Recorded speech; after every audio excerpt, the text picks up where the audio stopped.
Okay, I have 2 o'clock. I'm going to call this meeting to order. This is a meeting of the Board of Trustees, Weatherford College. Today is Thursday, November 9th, 2017, and it's 2 p.m. and we're in the Strain Community Room of the Doss Student Center, located at 225 College Park Drive, Weatherford, Texas. And agenda item number 1, we'll ask Mr. Baker to give the invocation and pledge allegiance. Shall we stand? We can stand, please. Please bow with me.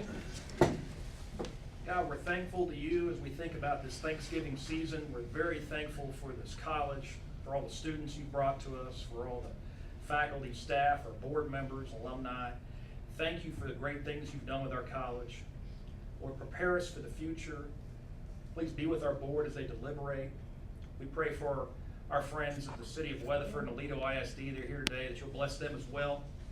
And we're thankful to you for everything you give us. In your name we pray. Amen. Amen. Please face the flag for the Pledge of Allegiance.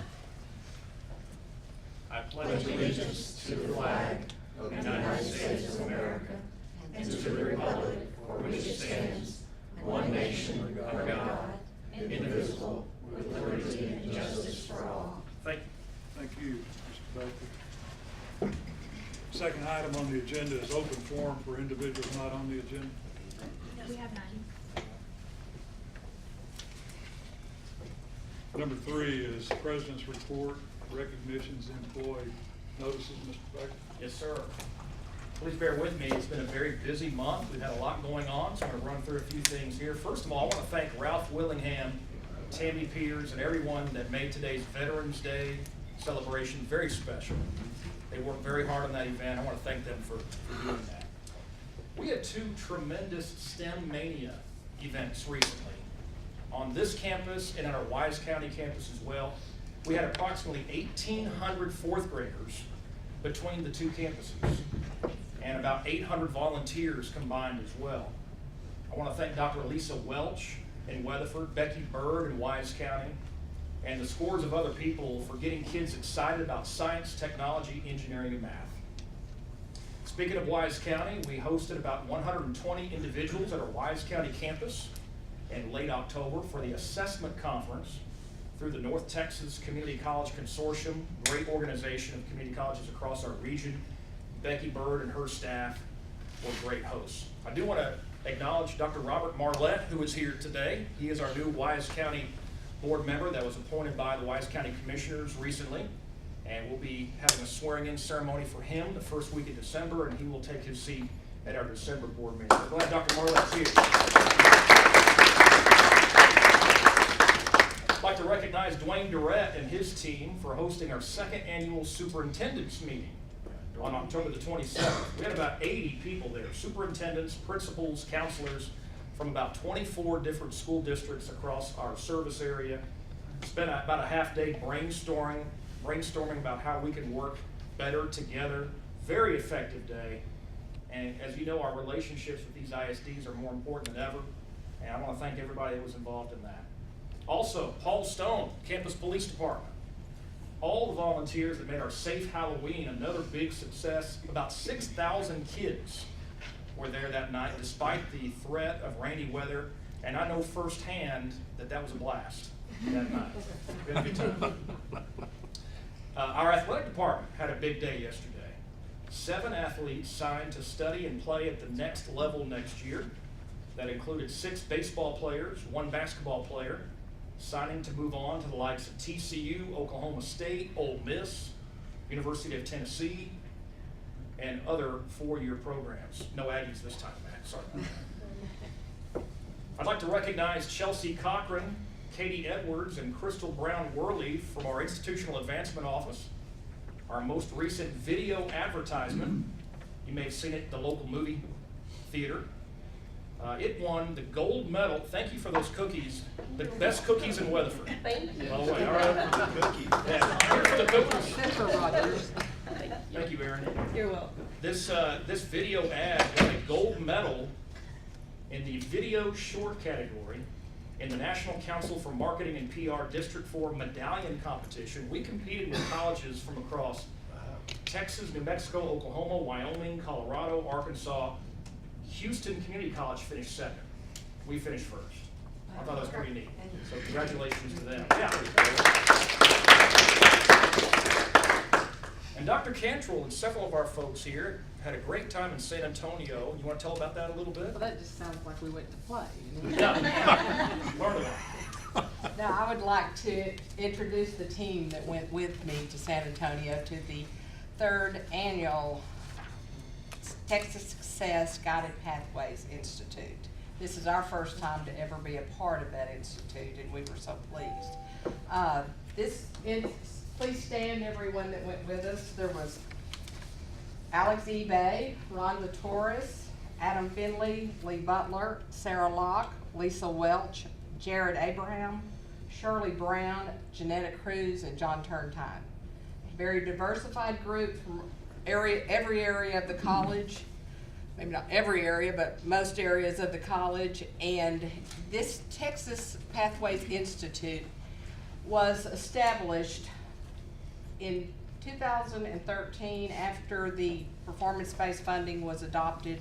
The TACC went about and they formed the Texas Success and went about and hired Cynthia Farrell, a great person that is working across this nation right now to improve student success. There's so many stories that were out there a few years ago about how few people were graduating from community colleges and how long it was taking them to get and how many hours they had when they finished here. So it's about a guided path to a faster work performance and going to work, putting those students to work that come in, and with taking the obstacles away.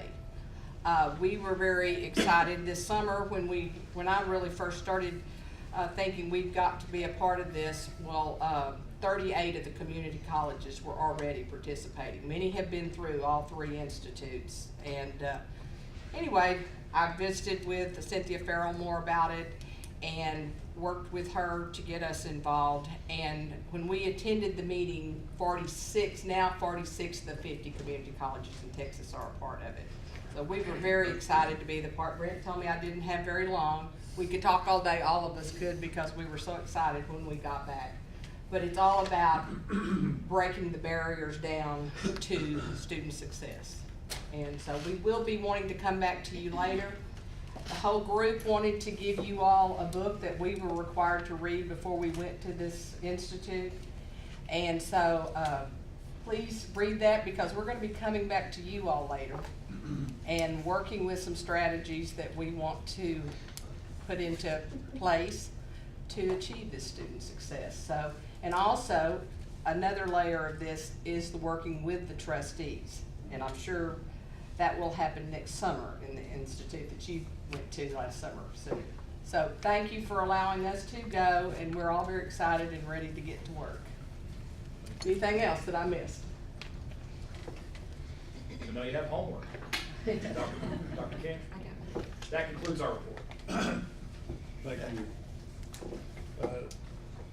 Item number 4, consent agenda and financial reports. Approval of October 12, 2017 board meeting minutes, financial reports ending October 31, 2017, and then RFP 0114 renewal number 4, sealed proposals of commercial charter bus services. Is there a motion to approve the item number 4 consent agenda?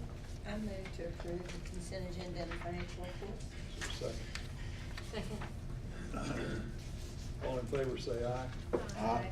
That's 5, unanimous vote.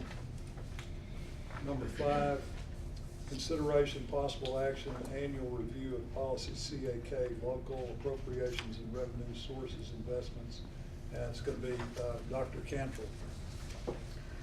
Education Code Section 51.00032 requires that all colleges comply with the Public Funds Investment Act, which is under the Texas Government Code Chapter 2256.005. In the law now, it's required that 180 days after the close of the session that we bring to you all any updates that took place during the legislative session. I enclosed in here, there were 6 laws that were, House bills that were passed. 2 did not pass. Those 6 bills. There were really not any of those that specifically applied to what we're doing with our investments right now. But one of the things that I've come back to you and asked you to amend our policy with is working with the Center for Public Funds Investment over at North Texas. I go to training every 2 years, and they work with us in bringing things to life that should be in the to the policy. So I don't believe there's really any of the laws that pass that affect how we're investing our dollars right now, because we have a very conservative policy at this time. But I would like to work with them further next year if we are interested in working with you all in expanding our investments in any way, that we might expand this policy further. But the 3 things that I brought to you today to amend the policy with were, one of the things that I was visiting with the gentleman, and I said, the law says that, our policy stated that the president or the designated person should be the investment officer. Well, over the years, Dr. Eaton designated me to be the investment officer, but he brought it to my attention that that is not adequate. Whoever is the investment officer that is doing the training has to be declared in the policy. So I'm asking you at this time to please the chief financial officer that they please be designated as the investment officer, and that the training should be in the policy also, 5 hours every 2 years. And that's not a lot. You could take a lot more. There's some years that I'll go both days instead of just the one day, because it's very interesting and with it. And then I did want you to go back and put under there too, we had failed in the past to put that the requirements of the audit, that it would be audited. The following should be added: a compliance audit of management controls on investments and adherence to approved investment policies shall be performed in conjunction with the annual audit along with state agency compliance audit performed every 2 years. Now that has been being done, but it was not listed in our policy, so I think it needs to be written. Are there questions? No, do you need 3 motions or 1 motion for those? Just one amendments? motion accepting the 3. new policy that been. And these are three amendments?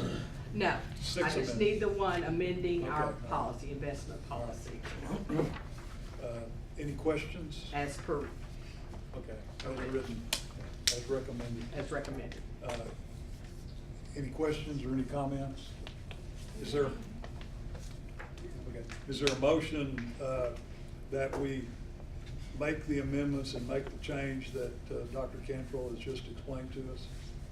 I so move. Is there a second? I'll second. All right. All in favor say aye. Aye. That passes. Thank you, Dr. Cantrell. Reports, strategic plan update, equities and athletics report. Is that Dr. Kemp? That's you? I'm gonna do the strategic plan update first. and then Okay, why hand it don't off you do to- that then? You bet. And then later we'll have Adam Finley give our equities and athletics. All right, thank you. We're gonna spend a few minutes here on our strategic plan update, if you don't mind. And just to kind of let you know why we're doing this, we are required by the Southern Association and the coordinating board to have long-range planning, of course. And over the years, we have decided to go with 5-year plans to really look out in the future. And Lord, you might remember that last June, you approved a new 5-year plan.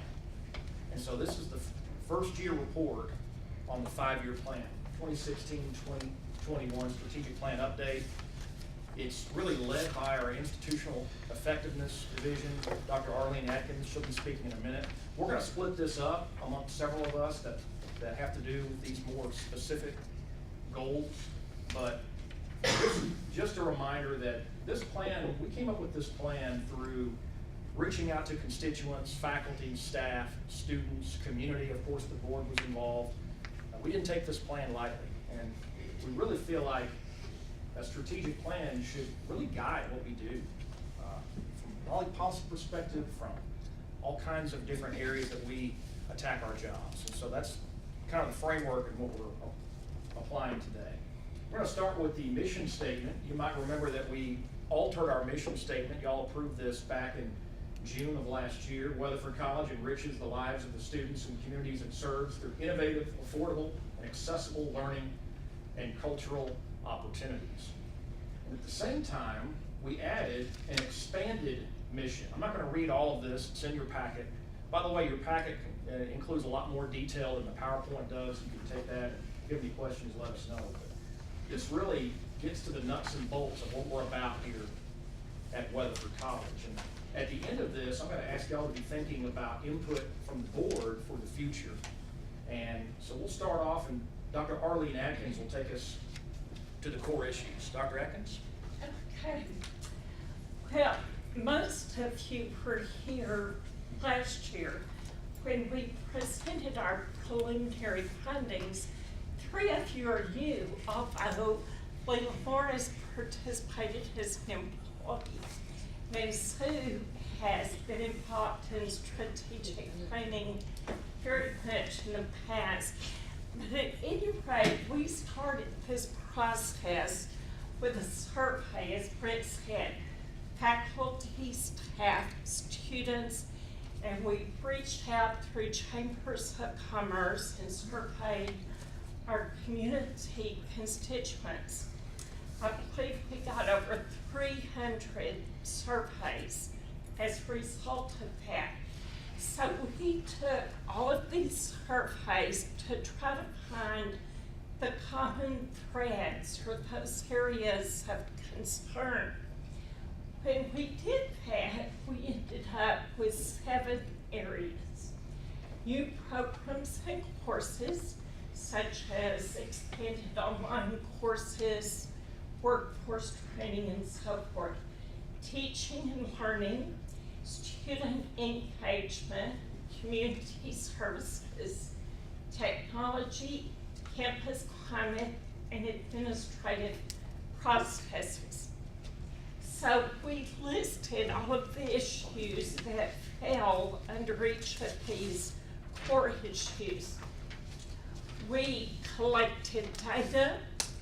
We looked at what the college was currently doing in each of these areas, and then we formed focus groups. We met, Leah, and met with 38 focus groups, which were comprised of over 200 faculty and staff. And in these focus groups, we attempted to prioritize all of these issues. So what you see today in our strategic plan will be those strategic goals that were very broadly based, developed. How we accomplish these goals is that each year, each department, both faculty and administrative departments, are asked to write annual goals that support the strategic goals. So we're going to start with Mike Kendi, who will be talking about promoting student success and learning in teaching and learning. Okay. Do you want this? Sure. Sure, I know how to work it. You know what it is, right? Instruction handles teaching and learning largely, although it's a college-wide enterprise. Everybody here mentors students in some way or another, and we like that to be clear to everyone from the beginning. But as we looked at our strategic goals, because we like order, we gave them all C titles: creating and connecting and capitalizing and challenging and collaborating and championing. So what did we do to do all of that? In the area of connecting and communication, we conduct a monthly Dean's Forum. Dr. Ebay has started that process. We're inviting the Faculty Senate to our Dean's meetings now, trying to open communication, more collaboration in the college. Creating pathways to critical thinking. We've hired an Associate Dean of Dual Credit and E-Learning to manage our dual credit growth and our online growth. As you know, both of those areas have risen tremendously over the past few years, and Dr. Locke is on board doing that. We've got 10 of our area high schools so far listed as college campuses. So we can teach full degrees at this point at those, or certificates at those institutions. And we've been working for several years on a Math Pathways project that now is blended, as Dr. Cantrell has told you, into the Pathways project that's part of Texas to advance student success. On capitalizing resources, using what we've got well, we're maintaining an 18-to-1 student to faculty ratio. We've got a 12% increase in online instruction and a 13% increase in our hybrid course development. Hybrid courses are face-to-face and online courses in combination. We've rebranded our Success Connection, the Academic Support Center, to make it more inviting to students across the spectrum of our curriculum. And we've moved our Center for Research and Writing into what we would consider the research center of the institution, the library, making the Center for Research and Writing now our Welcome Center, our Discovery Center for the college. We've got a 2% increase in tutoring hours, and we're conducting research through our library training staff. In the area of challenging ourselves, empirical and quantitative reasoning is what we've associated that with. We're working toward improving assessments, not only in the academic core, but in all areas of the institution in our general learning outcomes, our student learning outcomes.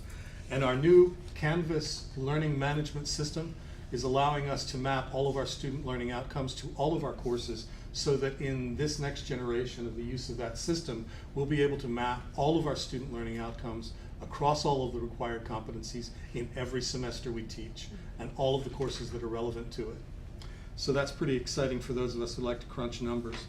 Collaborating, we're very proud that the Social Science Department has created the Kent Miller and Quentin Reeves Lecture Series.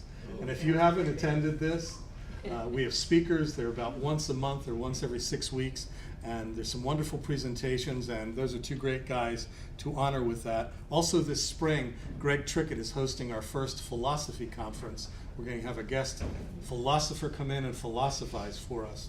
So for those of you who are inclined, and I am, come along and visit. Championing professional growth, personal and social responsibility. We've reallocated Carl D. Perkins funds, that's technical education funds for professional development, and in my budget, the vice president budget, we've reallocated money from the way it was spent in the past to support faculty and staff professional development. And it's yours. Strategic goal number 2 is implement a facilities master plan to guide decisions about renovation and preventive maintenance of existing facilities.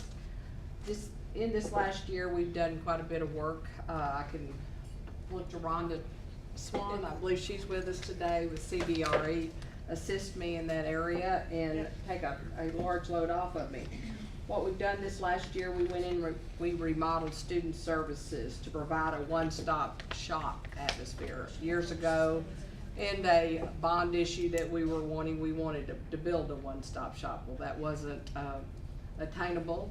So we've gone back, we've moved some of our offices around, where we've moved the financial aid department downstairs, where it's close to student registration and advising, and next to the business office, so they can come and not have to wander all over campus just to be able to pay their bills and to seek the services they need.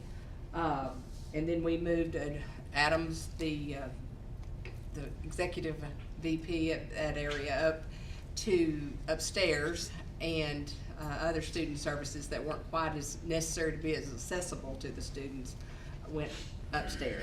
Now the disabilities office we put upstairs because of the need for the students that had disabilities to be upstairs and not have to wonder how to come downstairs. We updated our faculty development area. We've added new technology to the room with new furniture. We added a barber program and barber facilities over to the Mentor Wells campus. The Doss Center, I think everyone's aware that we remediated that in the last 3 weeks. Although we're not quite finished, if in a week's time, I believe, if you'll visit the new restrooms out here, and the roof will be hopefully be started to be put on next week, and that will be completed. Infrastructure improvements, we also put on 7 new rooftops, air conditioning, We had the infrastructure improvements were, we had the city transformers, several of those were replaced on campus and updated.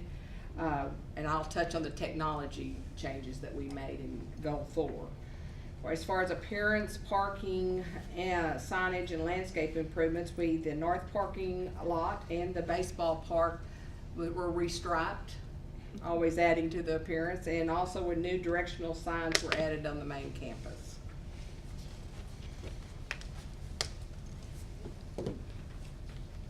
I still have more, don't I? I'm sorry. Renovation and preventive maintenance of the existing facilities. No, that was just a copy, I'm sorry. Yeah, go right ahead. All right, strategic goal number 3, enhance student engagement by providing campus safety this past year with guidance from the Weatherford College Police Department and input from the campus community. Procedural guidelines were developed for campus carry. Additionally, training for faculty and staff has occurred and no incidents have arisen thanks to the support from Campus PD and the leadership from the administration. Health and mental health services, the counseling office alongside the veteran office sponsored last year's Mental Health Awareness Month and focused on a Kill 22, which is a national campaign to raise awareness of veteran suicide. Affordable and flexible childcare with the assistance from the Office of Accommodation, 100% of the Carl D. Perkins Child Care and Transportation funds were provided to qualified career and technical students. The next steps are to provide partnerships with the local child care facilities to expand opportunities to student parents. Campus events, activities, and recreational facilities this past year, or actually this Welcome Week, the Office of Student Development added a special event to the Welcome Week with the assistance of Mr. Baker. Through a community sponsorship, Weatherford College students were able to enjoy Splash Kingdom to themselves. In an effort to provide exceptional and consistent customer service, the Welcome Center has moved to the academic building. Resources were made available to enhance a call center that was institutionalized college-wide. And the testing center had a 97% satisfaction rating from both faculty and staff and students. Our academic standing procedures were updated to calculate 3 times yearly in an effort to better serve students. And lastly, protocols were implemented to provide residential foster care students cafeteria services outside normal operating hours.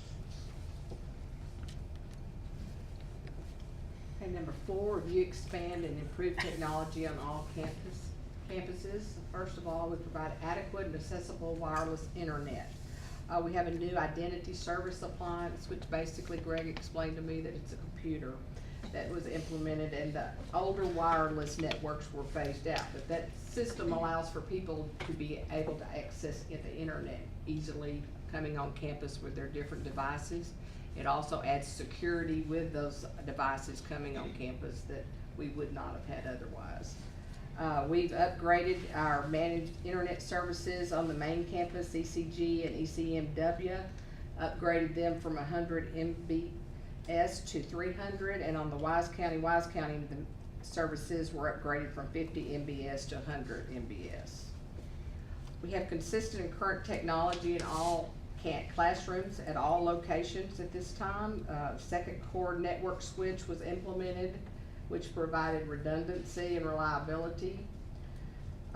We have virtual computing environments were increased, allowing for additional systems without additional hardware cost. New network security firewall was installed. And finally, updated and adequate learning management and library systems were added. Mike noted that we have a new LMS, learning management system called Canvas. It was implemented and to replace the old Moodle system. The new library system using cloud technology replaced the old locally hosted system. An updated student information system was installed. Cross-functional committee identified 4 vendors, the ERP SIS system, and developed specifications for an RFP to be released. We're busy at this time having meetings with different companies coming on board and explaining all the different services that are involved in. And this will be a final we'll be coming back to you in the spring to purchase a new system. Strategic Goal 5, serve the communities in the WC service area through. We did a lot of off-campus instructional centers, 46% increase this year in our dual credit enrollments. That's pretty incredible. A total of 10 of our high schools are now college campuses for us, and we're offering our college academies in Decatur and Weatherford. High school staff, we train them to give TSI testing so that they can offload some of their TSI testing. And now they do online testing for many of our high school internet-based classes locally there, which saves those students a lot of time and trouble on the highways. So that's nice. Expanded community partnerships and programs. The community service leg of community colleges is an often ignored area, but it's really important. We held meetings for 30 of our district superintendents, principals, and counselors just this past October. Our Child Development Department provided 2 7-hour professional development seminars for local child care providers in our 7-county area. We've added Azle ISD and Bluffdale ISD as dual credit partners. They're outside of our service area, but they just wanted to come play with us, so that's nice, and they're on board. We've hosted counselors meetings for the high school dual credit partners. That's very important because, as you know, Roger, those high school counselors move around a lot, and the quality of advising of those dual credit students is critical to their success. So we host that here. And then we do a bunch of chamber luncheons, counselor workshops, cookouts, ISD teacher training, UIL events. You've heard about STEM Mania and our 8th grader career day. Here at WCWC, we do events over at ECG and ECMW as well. Okay, I'm gonna take strategic goal 6. We're almost done, y'all. Implement improved administrative processes. And we're gonna promote several things, including employee advancement. One of the things we've changed this past year is our faculty search and hiring process. Updated that, and we're actually looking at another update as well to make that more relevant to today. Promote professional development. This is something that we'd really like to spend more time and more budget money on in the future. Professional development. Funds have been rededicated to faculty development in both instruction and student services. And then Dr. Cantrell mentioned earlier about guided pathways, and that's the type of thing that we need to be a part of, in the middle of, for the future of Weatherford College. We also want to promote appropriate and equitable compensation. We did bring in cost of living raises again this year, and we did discuss a salary study. I believe Mrs. Morris mentioned that earlier, and we're looking at that right now, and we think that's important for the future of Weatherford College. We also want to promote sufficient interdepartmental communications. Regarding communication, that's usually the first thing that people say is, you know, we communicate outside of campus, but within these walls, sometimes we don't do such a great job. So we've created a more efficient and timely processing of several different payroll notifications and routing and different forms to make things easier on our employees to be able to do their job and not worry about all the paperwork necessarily.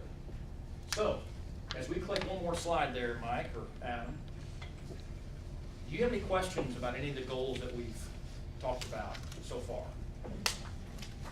Any questions? I have just a couple of questions. Number one is, in regards to some of the things that have happened recently, does one of our goals need to be improved security in the dorms and the areas that we have athletic, extracurricular, for example, the safe Halloween? You know, sometimes you can't cover every instance, but you know, if we're gonna ask mother and father to send their child to our dorms, we need to make sure that our security is the best it can possibly be. And I don't know how much of an update we've done to that since we built those dorms. I know they're, you know, I've been in them, I've been up the gates, but I would think that's something that I think we need to look at is the eastern part of the county. That is the growth area. Aledo area is, at one time, when I was on this board before, we discussed having a building next to Aledo High School, and I still think that's a great idea. Obviously, Alito has some problems they've got to fix themselves, but I would hope that we can communicate with the Alito and the eastern part of the campus, or the eastern part of the county. One of my big concerns is if we don't take care of those people in the eastern part of the county, they're gonna end up going to Tarrant County. Sure. And we don't want that. Yeah. We want them here. We agree, and it's funny you say that, Roger, because Dr. Cantrell and I met with the Alito superintendent last Friday. And we're gonna hear a little bit more about that later in this meeting, but we do have property, I'm sure y'all know, we have property in Alito now. And Alito ISD has property on either side of us. On one side, they would like to eventually build their second high school. On the other side of us, they'd like to eventually build their next middle school. And so we do have property in Alito that we have future plans for, but we agree with you 100%. That needs to be a focus in the future for East Parker County. Yes, sir. Chief Stone, if you don't mind, why don't you address what Mr. Grizzard was talking about on security in the dorms, just very briefly? We have, of course, everything comes up to budget and manpower, but we have an officer that's there from 6 at night to 2 in the morning in the dorms, actually has an office in the dorms that is there. As far as anything that's going on above and the normal of student activity with us, everything seems to be going all right. Now, if there's something specific that we're talking about, you know, I'd be glad to talk about it, but we keep it pretty secure. One of my questions would be, do we have the ability to lock down that facility in the dorm? If somebody were to get in on the first floor, can we secure that first floor and keep them from going? We have an Or do we have cameras? We have an emergency alert system.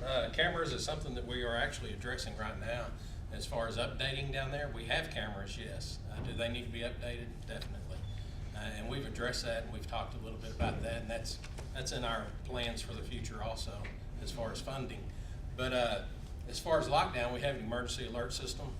We would send that to the kids immediately, where they get a text saying, stay in place or get out of there, one or the other. So we do have that.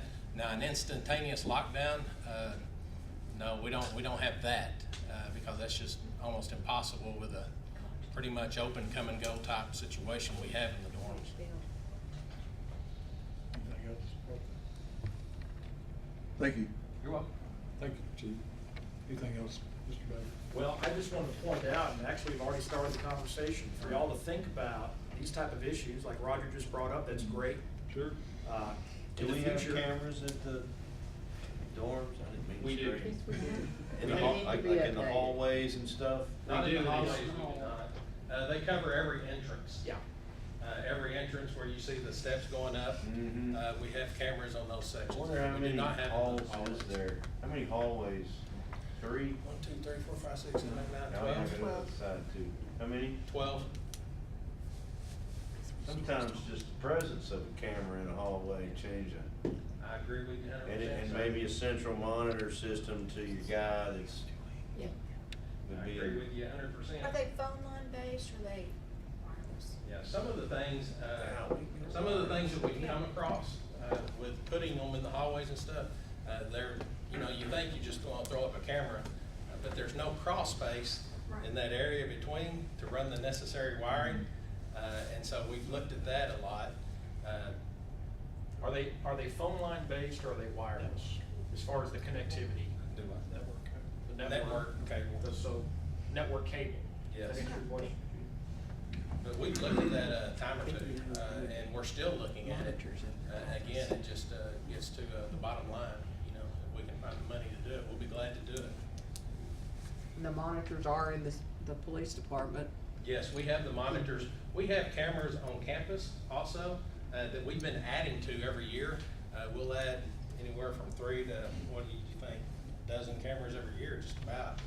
And so we have a lot of capability with those cameras, and they've solved a lot of crime for us. Some of the petty things, you know, the thefts and stuff. It's a matter of just looking at the camera and, you know, we've got what we need. But as far as the dorms are concerned, we do have the cameras that cover the hallways. We know who's coming and going out of that area.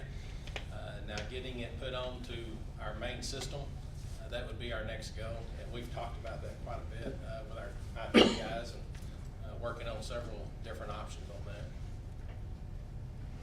Anything else? Well, regarding the strategic plan, this is a great discussion. We need to have more of these discussions. So we talked about having a workshop with the board in the future to flesh out more of these and see within these goals what we can do and the ideas that y'all have. So thank you for allowing us to present this. And Frank, yes, ma'am. I have one follow-up question.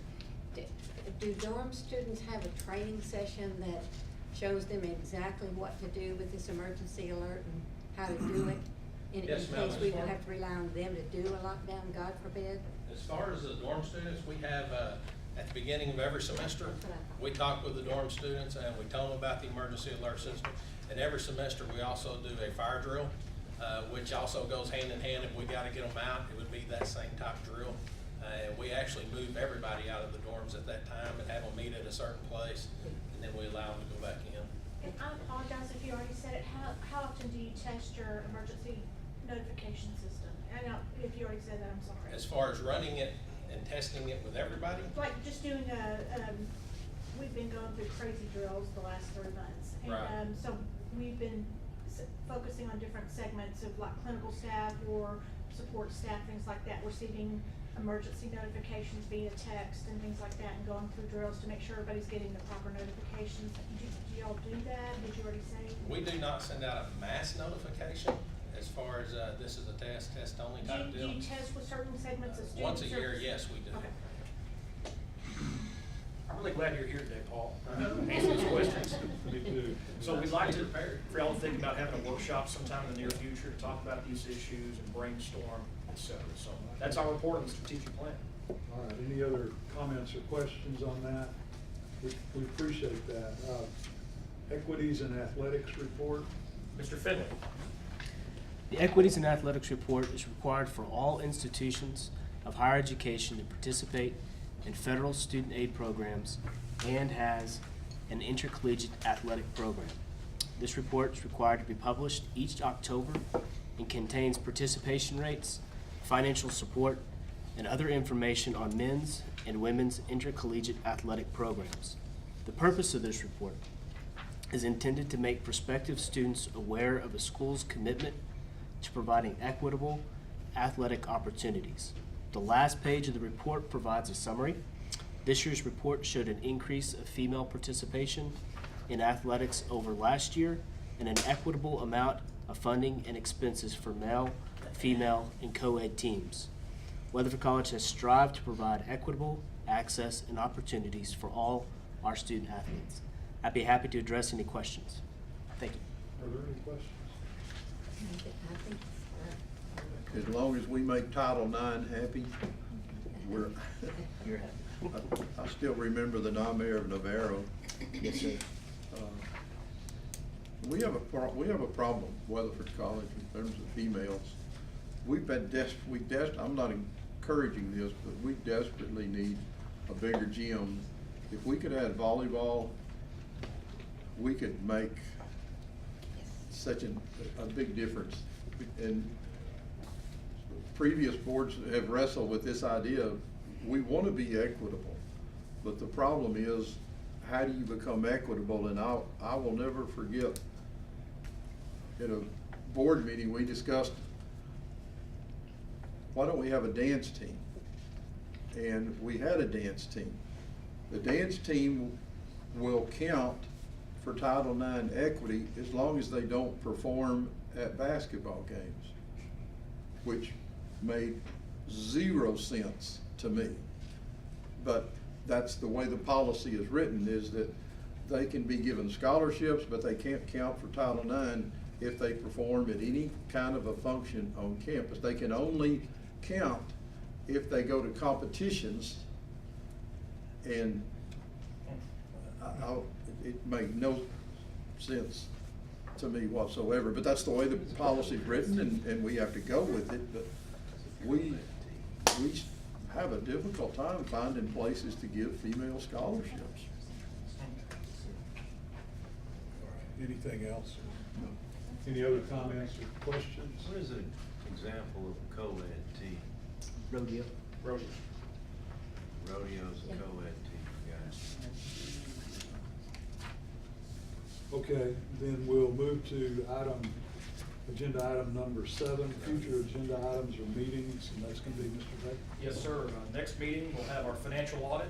Snow Garrett Williams, working with Dr. Cantrell's office to firm that up. We'll also talk about our Weatherford campus traffic safety plan that we talked about a few months ago. Paul Stone's gonna come back and talk about some ideas on that. Is that it? Yes, sir. Okay, thank you. Number 8, announcements. That's you, Mr. Baker. Lots of things going on. I'm not gonna list every single item today. I will say that tonight is our home opener for both the men's and women's basketball teams. They're playing at 5 and 7 against Richland College tonight. Love to have you there to cheer them on. We have a art exhibition that's actually already in Texas Hall, but there's a reception on November the 14th excuse me? 13th, did I get the date wrong? Well, you said the 14th. Okay. You are right. Yes, that is to welcome Merlin and her students and congratulate them on a job well done for their art. There's a fall drama show coming up next weekend. It's Rumors. It's a farce written by Neil Simon. It's supposed to be really funny. Probably a fun night that night. We do have our Coyote Chase Race 5K and 1 mile run, the 24th annual, November the 18th. Moving to the second page here.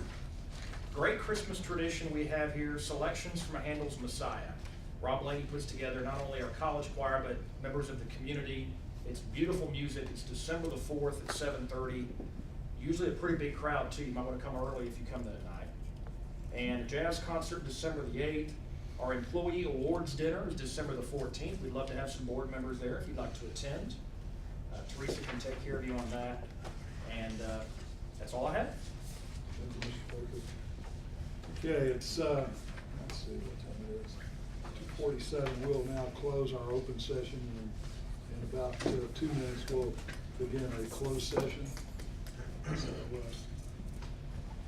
we're adjourned at this point on our open session. All right, I have 3:45, and we're going to resume our open session and call that to order. And during the closed session, I just want to cover what we were doing. We were consulting with college attorney in accordance with Government Code 551.071. We were deliberating regarding real property in accordance with Government Code 551.072. And we were also deliberating the appointment, employment, evaluation, reassignment, duties, discipline, or dismissal of a public officer in employment or an employee in accordance with Government Code 551.074. So now then we'll move to agenda item number 10, which is consideration and possible action of a presidential search firm selection. And so what I would ask is there a motion concerning that item regarding the selection committee? And we do have a selection committee concerning let me get my note here.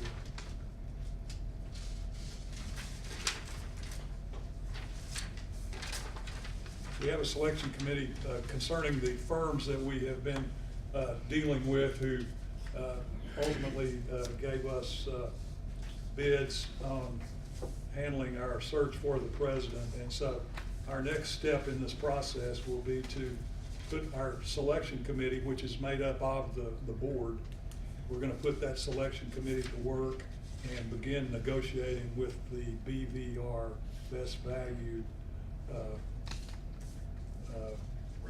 respondent that we received in this process, begin our work, and we'll be getting in touch to set up a date for the selection committee to meet and begin the process.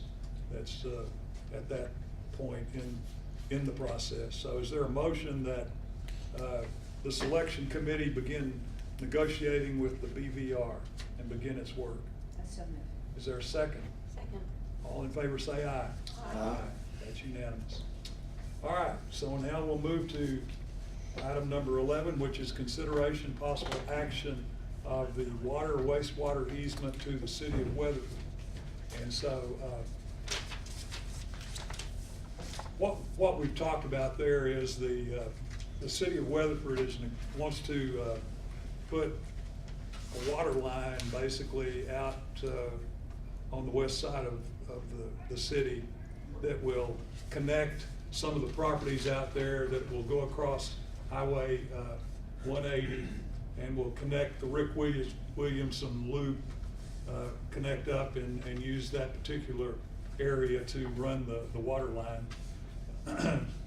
So we need a motion at this time regarding negotiations with legal counsel pertaining to that water line, and in particular a temporary easement for construction, and also later on a permanent easement concerning what is finally constructed. Is there a motion to that effect? I'll make that motion. Is there a second? Second. All in favor say aye. Aye. We'll move to consideration possible action of item number 12, temporary easement to Aledo ISD. Actually, that's not an easement that we're talking about. That was just a way to identify the subject that we were talking about. Mr. Baker, give us kind of a rundown on what that involves. Yes, sir. In eastern Parker County, Weatherford College has property adjacent to a piece of property that the Aledo ISD will soon take over. They have asked that they could have access to our piece of property. They're going to come in and do some floodplain work and bring that entire area up where the floodplain is pushed back down to a creek. And they've asked for access to our property in order to make sure that it flows well, and that honestly it improves our property as well as their property. And so that's what they've asked y'all to do today. Yeah, so what we need in that regard, as the board understands, is an agreement letter that will allow council to move forward to put together the language that's needed in that agreement to carry out what needs to be done. Is there a motion to that effect?